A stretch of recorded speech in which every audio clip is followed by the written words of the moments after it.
नमस्कार, आप देख रहे हैं आपका अपना चैनल भिवानी हलचल और खबरों के संग में मैं हूं मनोज कुमार। आइए सबसे पहले डालते हैं नजर आज की हेडलाइंस पर।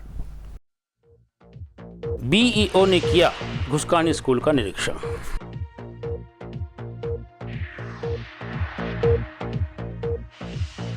पत्नी ने प्रेमी के साथ मिलकर की पति की हत्या।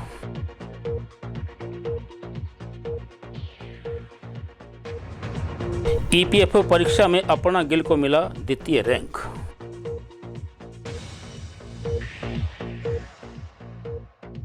प्रदूषित वातावरण बन रहा है बारिश न होने का कारण।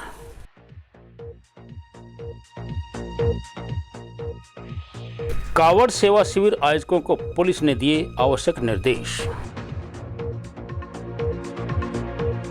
और अब खबरें विस्तार से।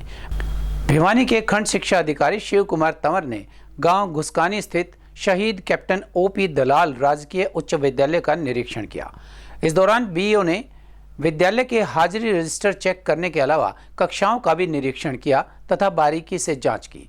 उन्होंने कहा कि विद्यालय पीटीआई विनोद पिंकू द्वारा एक नए फार्मूले से विद्यार्थियों को 95% से अधिक अंक लेने के लिए प्रेरित किया जाता है, जो काफ़ी सराहनीय है। उन्होंने कहा कि इस फार्मूले को अन्य विद्यालयों में लागू करवाया जाएगा ताकि बोर्ड परीक्षाओं में छात्र अच्छे अंक ले सकें। फार्मूले की जानकारी देते हुए पीटीआई विनोद पिंकू ने कहा कि विद्यार्थियों को बोर्ड परीक्षाओं के लिए तैयार करने के उद्देश्य से हर वर्ष आयोजित होने वाली बोर्ड परीक्षाओं की उत्तर पुस्तिका विद्यार्थियों को दी जाती है तथा उनके प्रश्नों को हल करवाया जाता है। निरीक्षण के दौरान बीईओ शिव कुमार तंवर ने कहा कि विभिन्न विद्यालयों को गतिविधियों की जांच करने के लिए समय समय पर स्कूलों का निरीक्षण किया जाता है। उन्होंने कहा कि इस विद्यालय में अन्य विद्यालयों से अलग एक सराहनीय बात देखने को मिली है। विद्यालय पीटीआई द्वारा एक फार्मूले की इजाद कर विद्यार्थियों को 95% से अधिक अंक लेने के लिए प्रेरित किया जाता है, जो काफ़ी सराहनीय है। उन्होंने कहा कि इस फार्मूले को अन्य विद्यालयों में लागू करवाया जाएगा ताकि बोर्ड परीक्षाओं में अच्छे अंक लिए जा सकें। फार्मूले की जानकारी देते हुए पीटीआई विनोद पिंकू ने कहा कि विद्यार्थियों को बोर्ड परीक्षाओं के लिए तैयार करने के उद्देश्य से हर वर्ष आयोजित होने वाली बोर्ड परीक्षाओं की उत्तर पुस्तिका दी जाती है तथा उनके प्रश्नों को हल करवाया जाता है, जिसका फायदा यह होगा कि धीरे धीरे विद्यार्थियों को बोर्ड के सभी प्रश्न पत्रों की जानकारी होगी तथा वे आसानी से बोर्ड परीक्षाओं में 95% से अधिक अंक ले सकते हैं। ऐसा आप देख रहे हैं आज यहाँ चारों तरफ जो है पूरे बच्चे और सारा जो है घुसकानी सीनियर सेकेंडरी स्कूल का स्टाफ जो है वो लगा हुआ है और उन्होंने पौधारोपण का कार्यक्रम आज किया है। हालांकि इस स्कूल में जब मैं पिछली बार आया था तो हालत जो है बहुत ही बुरी थी, लेकिन अब टीचर्स की मेहनत, पर्टिकुलरली जो है मैं एक टीचर का जो है नाम लेना चाहूँगा जो विनोद पिंकू पीटीआई हैं, डीपी की पोस्ट पे हैं या पीटीआई हैं। उन्होंने जो है दिन रात एक करके इस स्कूल को जो है चार चांद लगाने की पूरी कोशिश है और उनके साथ साथ जो है स्कूल के हेडमास्टर और उनका विद्यालय स्टाफ जो है, टीचिंग स्टाफ है, वो सारा इनको पूरी तरह सपोर्ट कर रहा है। मुझे आज पता चला है कि गांव की पंचायत जो है वो भी आगे बढ़ करके आई और उन्होंने कल कई घंटे तक जो है वो जेसीबी से काम करवाया है। तो ये बहुत ही बड़ा काम है और इसमें यदि गाँव वाले भी साथ देंगे तो निसंदेह जो है ये स्कूल जो है वो बहुत आगे तक जाएगा। और इस स्कूल के क्योंकि टीचर्स का रुझान काम करने के प्रति है, बच्चों को आगे बढ़ाने के प्रति है, तो इस स्कूल को हमने जो हमारे एजुकेशन डिपार्टमेंट ने है उसमें सेलेक्ट किया है कि इसमें मियावाकी फॉरेस्ट जो है उसको भी यहाँ पर लगाया जाए ताकि पेड़ पौधे जो हैं वो ज़्यादा से ज़्यादा यहाँ लग सकें और इस स्कूल जो है वो इसको सुंदर बनाया जा सके। 10वीं कक्षा का छात्र हूँ, राजकीय उच्च विद्यालय घुसकानी में पढ़ता हूँ मैं, और आज हमने पौधारोपण किया जिससे हमने हमारे स्कूल के प्रत्येक बच्चे ने एक एक पौधा लगाया और खंड शिक्षा अधिकारी शिव कुमार जी हमारे साथ आए और उन्होंने भी हमारे साथ पौधा लगाया कि आगे जाकर पर्यावरण स्वस्थ बने और हम ऑक्सीजन पाएं, फल पाएं, छाया पाएं और पौधों से बहुत सी बीमारियों की दवाइयाँ भी बनती हैं जिससे हम अपने जीवन को सफल बना सकते हैं। एक महिला द्वारा प्रेमी के साथ मिलकर पति की हत्या का मामला सामने आया है। भिवानी सिटी पुलिस सूचना के आधार पर पता लगाया कि मई माह में बिहार के एक 24 वर्षीय युवक अर्पित की उसकी पत्नी सविता ने बिहार के ही 19 वर्षीय युवक लल्लू के साथ मिलकर हत्या कर दी थी। पुलिस ने शव को शमशान भूमि से अपने कब्जे में लिया और भिवानी के सामान्य अस्पताल में पोस्टमार्टम करवाया। सिटी थाना प्रभारी ने बताया कि पुलिस ने मृतक अर्पित की मां के बयानों पर मामला दर्ज कर अपनी कार्यवाही शुरू कर दी है। सिटी थाना प्रभारी सत्यनारायण ने बताया कि 5 मई को एक गुप्त सूचना मिली थी कि कृपाराम की गली में अर्पित नामक युवक की हत्या हुई है, जिसका दाह संस्कार किया जा रहा है। पुलिस ने शमशान घाट पर पहुंचकर शव को अपने कब्जे में लेकर सामान्य अस्पताल में पोस्टमार्टम करवाया, जिसमें हत्या होने की आशंका जताई गई थी। पुलिस ने मृतक अर्पित की मां संतोष के बयानों के आधार पर मामला दर्ज कर अपनी कार्रवाई शुरू कर दी। जांच के दौरान मृतक की पत्नी को गिरफ्तार कर पूछताछ करने पर मामले का खुलासा हुआ। मृतक अर्पित की पत्नी ने बताया कि उसके लल्लू के साथ अवैध संबंध थे, जिसके चलते उन दोनों ने मिलकर अर्पित को सोते समय गला दबाकर हत्या कर दी। मामला ये है, दिनांक 5/5/2024 को हमें एक गुप्त सूचना मिली थी कि अर्पित पुत्र ओम प्रकाश कृपाराम की गली का जो रहने वाला है कि उसको दाह संस्कार के लिए शमशान घाट में लेके गए हुए हैं और हमें आशंका है कि उसकी हत्या की गई है। तो इस सूचना पर हमने श्रीमान पुलिस अधीक्षक वरुण संगला जी को सारे हालात से अवगत कराया। तो साहब के दिशा निर्देश पर तुरंत पुलिस टीम शमशान घाट पहुंची और बॉडी को वहां से लेके GH भिवानी में लाया गया। GH भिवानी में पोस्टमार्टम करवाया गया।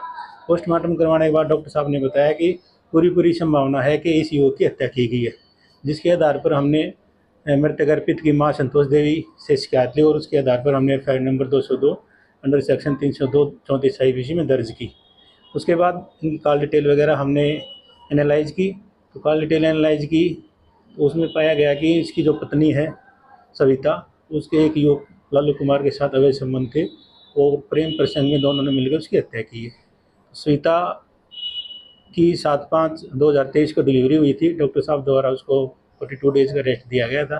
उसके बाद फिट घोषित करने के बाद 22/6 को सविता को अरेस्ट किया गया था और 18/7/2024 को मुख्य आरोपी लल्लू को नोएडा से इसमें काबू किया गया है और कल मान्य अदालत में पेश करके इसका 1 दिन का पुलिस रिमांड लिया गया था और मोबाइल फ़ोन वारदात में प्रयोग किए हुए 2 हमने इसे बरामद किए हैं। जो बात सामने आई है ये है कि इन्होंने अर्पित को सोते हुए लल्लू ने उसका गला दबाया और जो सविता उसकी पत्नी थी उसके पैर पकड़ लिए और जब उसकी सांस रुक गई तो उसको सिर से पकड़ के दीवार में उसका सिर टकराया। उसकी हत्या जो है 4 और 5 की रात को 5वें महीने मई में हुई थी और उसी दिन इसका पोस्टमार्टम कराया गया था और 6/5 को हमने उसकी माता की शिकायत के आधार पर FIR दर्ज की थी। आरोपी को नोएडा से काबू किया गया है।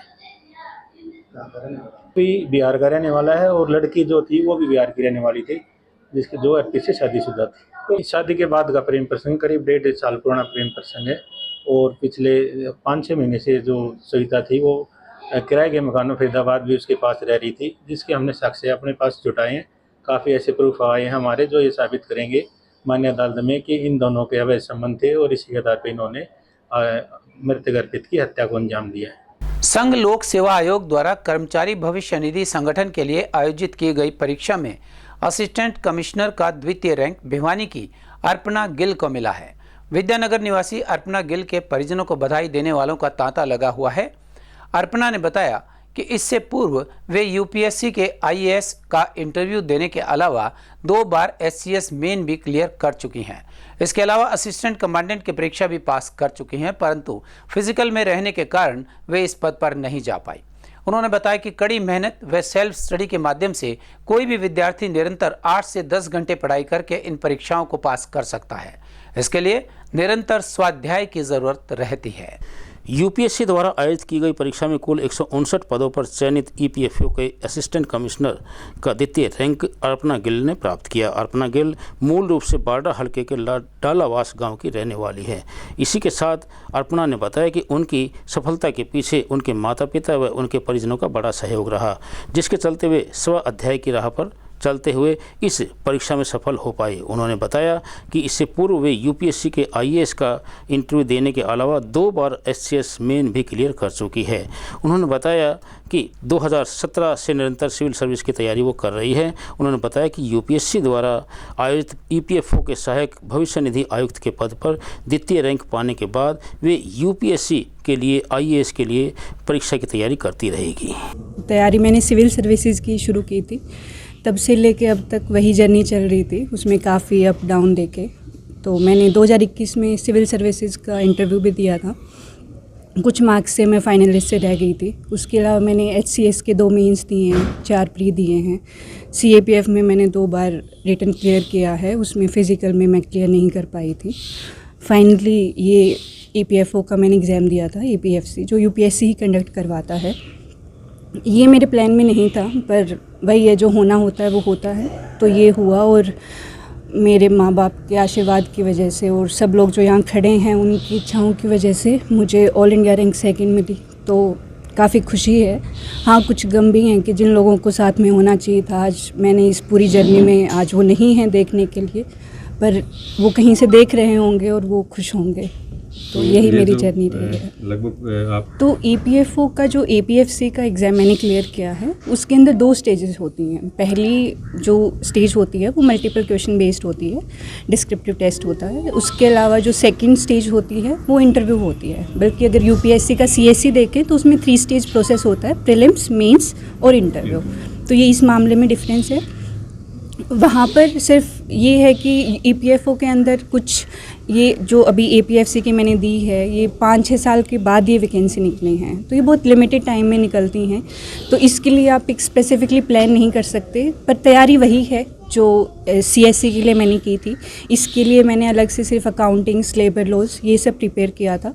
क्योंकि मैंने 2023 में जब एग्ज़ाम हुआ था जिस साल, उस साल मैंने सिविल सर्विसेज का अपना अटैम्प्ट था वो स्किप किया था, क्योंकि मेरा एक ही अटैम्प्ट बचा है। तो उस चक्कर में मेरे पास काफ़ी टाइम था, तो मुझे लगता है वो महीने जो मैंने, बाकी लोग सिविल सर्विसेज की प्रिपरेशन कर रहे थे, वहाँ पर वो एग्ज़ाम मैंने क्लियर कर लिया, तो वो एक मुझे एज मिल गया। तो मुझे लगता है कि उस चीज़ ने काफ़ी रोल प्ले किया है। देखो जी, ऐसा है, गुड़िया ने हमारे UPSC के लिए तैयारी किया था, सिविल सर्विसेज के लिए, और इससे भी हम बहुत खुश हैं। तो ये यहाँ तक आज 2nd रैंकिंग पर पूछी है, पेंशन विभाग में असिस्टेंट कमिश्नर पर। अभी इनका अटैम्प्ट अगला भी है, टारगेट वही है, बट बहुत अच्छा है। हम विनोद से बिलोंग करते हैं। हमारा गुड़िया का नाना जी हमारे अंकल थे, वीर सिंह सरपंच। तो उनकी भी बहुत इच्छा थी मैं ज्योति को पढ़ाऊँ, लिखाऊँ, इनको रास्ता दिखाया। जी बिल्कुल। आज वो एज 67 एज के कारण एक्सपायर हो गए थे। गुड़िया के पिताजी महावीर थे हमारे बेटे, उनकी भी इच्छा थी बिटिया को मैं बहुत आगे बढ़ाऊँ। तो सबका सहयोग है, सब ने काम किया है, और हमने बहुत खुशी है हमारी भाणजी जो कि इतनी आगे बढ़ी है। मेहनत सर ये है कि स्कूल में भी ये मेरे से 2 साल छोटी थी, और ये चाहे मेरे लिए एक माइनस पॉइंट मान लो, हमेशा स्कूल से इसकी प्रेज होती थी और मेरी शिकायतें आती थी हमेशा से। मतलब बचपन से स्कूल में भी इसने हमेशा टॉप किया। उसके बाद MCM DAV गर्ल कॉलेज में गई, वहाँ पे भी ये पंजाब यूनिवर्सिटी टॉपर थी। उसके बाद सिविल की तैयारी की। हालात कुछ फिर ऐसे हो गए कि धीरे धीरे भाई पारिवारिक स्थितियाँ ऐसी होगी, लेकिन हमने भी साथ नहीं छोड़ा, और इस गुड़िया ने हमसे ज़्यादा एक स्टेप आगे रही है। हमेशा इसने अपनी तैयारी की। 3 इसकी जॉब लग रही थी, लेकिन फिर भी ये सोचे कि भाई नहीं, सिविल की तैयारी मुझे करनी है। अब एक अटैम्प्ट इसका बचा हुआ है। हम यही प्रार्थना करते हैं भगवान से भी, और हमें विश्वास है पूरा कि अगले साल ये IAS लग के दिखाएगी और अपने परिवार का और गांव का और शहर का नाम रोशन करेगी। बारिश न आने के कारण गर्मी का प्रकोप फिर से बढ़ता हुआ दिखाई दे रहा है।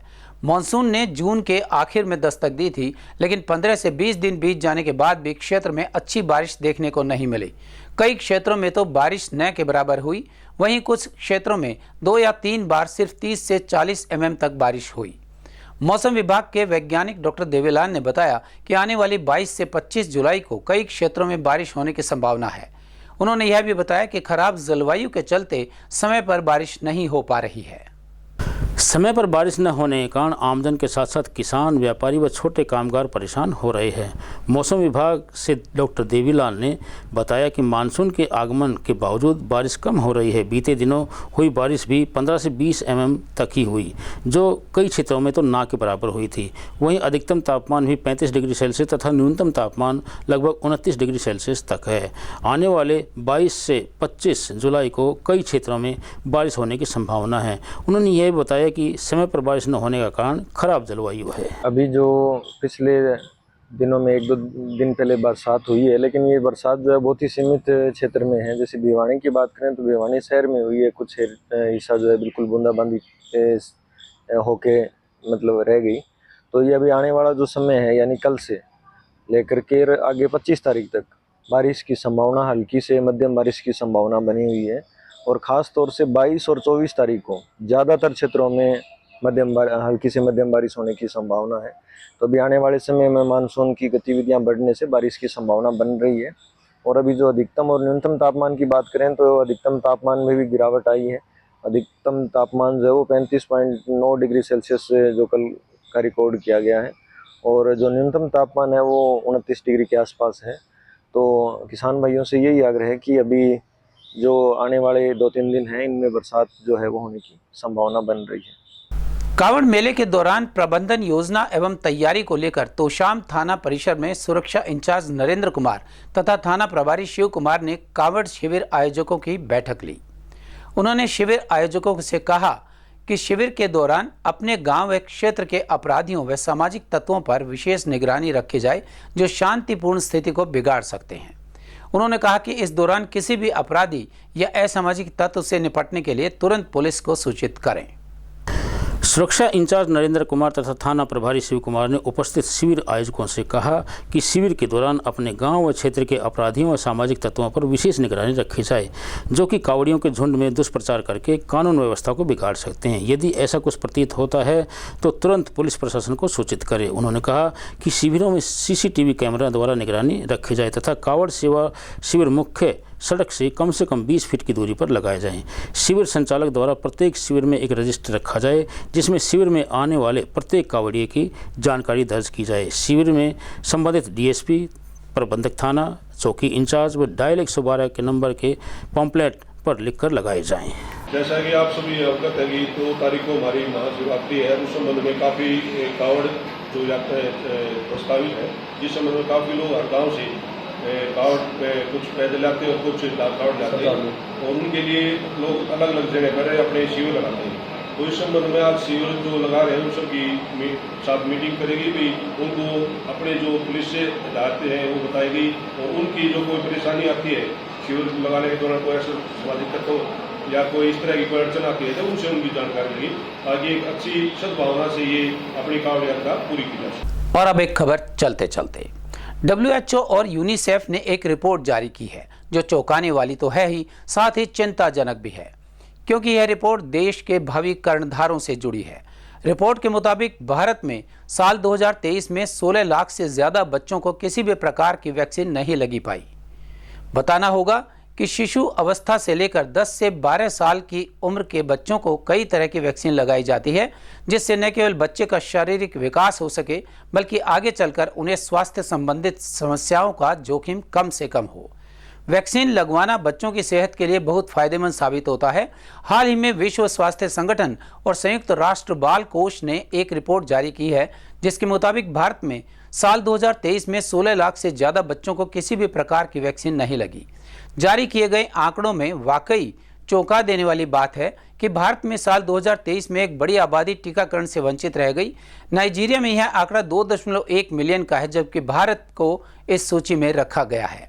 यह कोई पहली बार नहीं है, बल्कि साल 2019 में भी 27 लाख बच्चों को वैक्सीन नहीं लग पाई। देखा जाए तो यह गंभीर विषय है जो बच्चों की सेहत को प्रभावित कर रहा है। भारत में अभी भी कई ऐसे बच्चे हैं जो खसरे की वैक्सीन से वंचित हैं। यह आंकड़ा तीसरे नंबर पर है जहां बच्चों को खसरे की वैक्सीन नहीं लग पाई। भारत ऐसे 10 देशों में शामिल था जहां 55% बच्चे ऐसे थे जो खसरे की वैक्सीन से वंचित रह गए थे। यूनिसेफ की कार्यकारी निदेशक कैथरीन रसेल ने कहा कि आंकड़ों के मुताबिक अब भी बहुत से बच्चे छूटते जा रहे हैं जिन्हें वैक्सीन नहीं लग पाई है। इस मुद्दे पर सरकार को गंभीरता से मंथन कर कठोर निर्णय लेना चाहिए। और अब जाने से पहले एक नजर आज की हेडलाइंस पर। BEO ने किया घुसकानी स्कूल का निरीक्षण।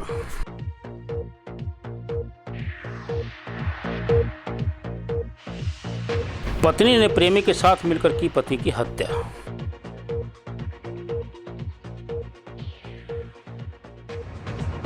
EPFO परीक्षा में अपर्णा गिल को मिला द्वितीय रैंक।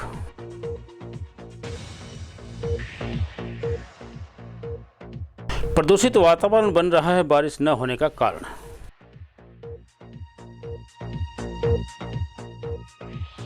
कावड़ सेवा शिविर आयोजकों को पुलिस ने दिए आवश्यक निर्देश। हमारे इस अंक में बस इतना। अगले अंक के लिए देखते रहेगा आपका अपना चैनल भिवानी हलचल।